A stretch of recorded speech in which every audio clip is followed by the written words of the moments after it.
Hey guys, Dustin, Skidoojunky here, back for another vintage Skidoo spotlight. So a couple weeks ago we talked about the 1991 Mach 1X. Today we're going to talk about the 1992 Mach 1X. So if you remember, there were approximately 250 of the 91 Mach 1Xs made. There were also 250 of the 92 Mach 1Xs made. However, there were a couple different production runs. Most people are unaware that an undisclosed amount that was less than 10 92 Mach 1Xs were manufactured in June of 91. The rest of the Mach 1Xs were made in August of 91.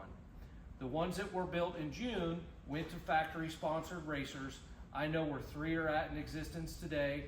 Craig Marchbank has one in his collection. Pat Schaefer has one in his collection. And there's another one in north or southern UP of Michigan that's unrestored. These two are later date production numbers, and they are unique in their own way. So this sled came to me, this is another one that, but actually both of these sleds found me.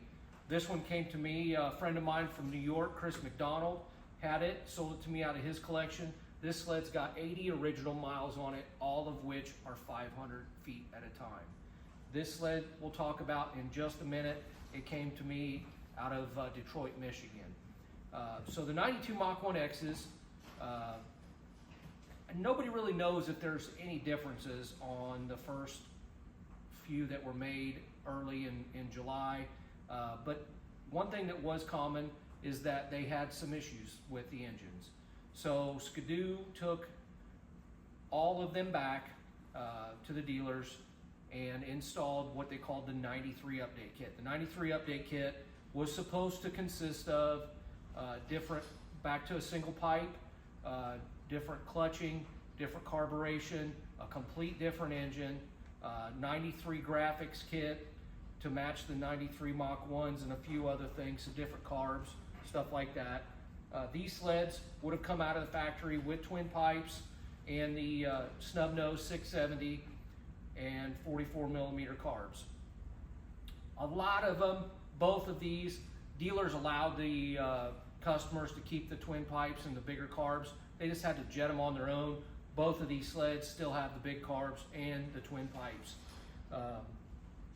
Super neat sleds. So if you remember, the production numbers to qualify for most stock classes in the racing sanctions were 500 of the minimum had to be made. Well, 92 was the year that Skidoo got caught with their pants down. There was a lot of smoke and mirrors that went on. Nobody really knows exactly what their method to their madness was in creating the serial numbers for the sleds, but there were only 250 made, and the last one would have been serial number 500. They would do 1, 2, skip a few. This one here is serial number 76. This one is serial number 44. So for all we know, they went from 44 to 76. Nobody really knows, but what this racing sanctions did was they threw out any class wins that happened up to that point.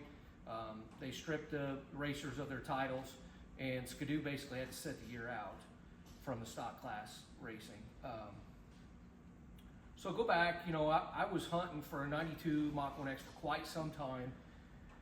And I scoured and scoured and scoured. And one day on Craigslist back in the day, I saw an ad out on the Detroit Craigslist that said 1992 Mach 1X and 2002 MXZ 700. That was it. No pictures, no description, no nothing. Phone number. So I called the phone number, and an older gentleman answered the phone. And he proceeded to tell me that he had owned this 92 Mach 1X since the spring of 93. It was his personal dealer's race sled in the winter of 91 and spring of 92. And when the dealer got done racing it, they sold it to him. He put it back into trail form, put an M10 under it, and trail rode it for many years until he ended up with a 2002 MXZ 700. Knowing the significance of the 92 Mach 1X, he decided to keep it. He was getting of age where he wasn't riding anymore, dealing with some health issues. He and I discussed price. At the time, I felt he was high. I told him that, without seeing any pictures of it, knowing more history of it, I couldn't give him his asking price. And he explained to me that he was going into the hospital to have a procedure done the following week. When he got back out of the hospital, he was going to call me back and arrange getting me some pictures one way or another of the sled and some more details. He said that, he liked my cause, liked what my intentions were with the sled, and he wanted me to have it. We just had to get together on price. So 2 weeks went by, I didn't hear back from him. 3 weeks went by, I didn't hear back from him. 2 months went by. I finally reached out to a friend that was in a suburb of Detroit, gave him the gentleman's address, and said, can you go by and see if this guy's around? He did just that. Nobody was home. I immediately thought the worst, that this gentleman had passed away and was no longer with us, and the sled was long gone. So fast forward to later that fall, the same guy that I bought, Chris McDonald, that I bought this other 92 Mach 1X from, he forwarded me a link to a Craigslist ad from Detroit with a picture of a 92 Mach 1X that said $1,500. I picked up the phone. I couldn't dial fast enough. It was a different number than the gentleman that I'd spoken to, but a younger guy answered the phone. We visited for a while. It quickly became apparent that it was his father's sled that he had advertised, and he and his father and I had spoken earlier in the year. And he told me, he said, you're the gentleman from Illinois that my dad talked about. And he explained to me that his dad had started to suffer from dementia, Alzheimer's, sundowners, the worst of the worst. And that they were starting to liquidate some of his dad's assets just so that his mom didn't have to deal with them later on. And he was in the process of getting rid of the sleds. And I told him, I said, here's the deal. I said, your dad and I, he had told me kind of what he thought he'd like to have for the sled. I told him it was probably on the high end of what it was worth, but I needed to see more pictures. I said, you've got pictures online. In the picture, it was pictured with an M10 suspension, and his son did not know where the stock rear suspension was at. Anyone that knows anything about the 92 Mach 1Xs knows that when they came from the factory, one of the big differences was Fox shocks. So without that rear skid, without the Fox shocks, it definitely deterred some from the sled's value. So I offered him much more than his $1,500 asking price, and he appreciated my honesty and said that his dad wanted me to have the sled in the first place. His dad had just misplaced my phone number, and he explained to me that because his dad had been combative with some of his illnesses, he asked me to meet him at his parents' house at 5 o'clock in the morning while his dad was still asleep, and we would load up the sled. So I drove through the night on a Friday night, met him at his dad's house at 5 o'clock in the morning. Not a soul was moving. We loaded the sled up in the trailer. In the meantime, he had found the rear skid and a mini storage. I brought the sled back. It was in great shape to begin with. It had been well patinaed.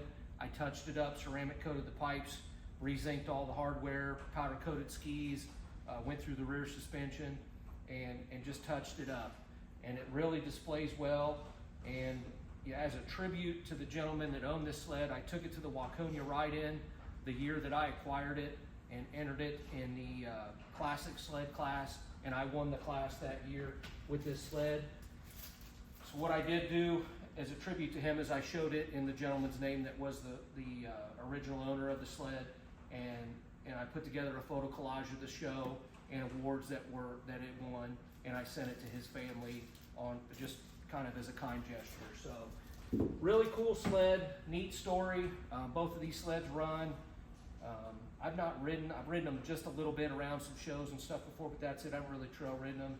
But, to prove that, yes, they're Mach 1Xs, yes, they've got an engine under the hood. Devin's going to come over here and we'll take a look at both of them.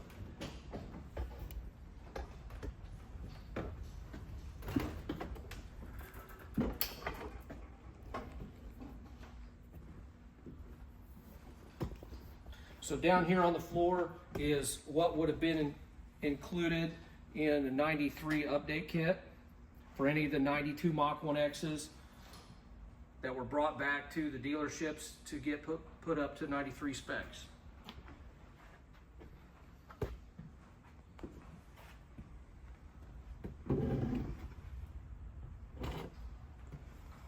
All of these sleds, when they came from the factory, also had the warranty disclaimer about them being race sleds. Dealers were encouraged to get them to their higher end clients that would represent the sled well and race them and portray Skidoo in a positive way. But both neat sleds, very near and dear to me. Jimmy has one as well. His just got restored by Leon. I've seen it. It's insane. But appreciate you guys coming out today. Hope you enjoyed this segment. A couple of my favorite sleds, 92 Mach 1X.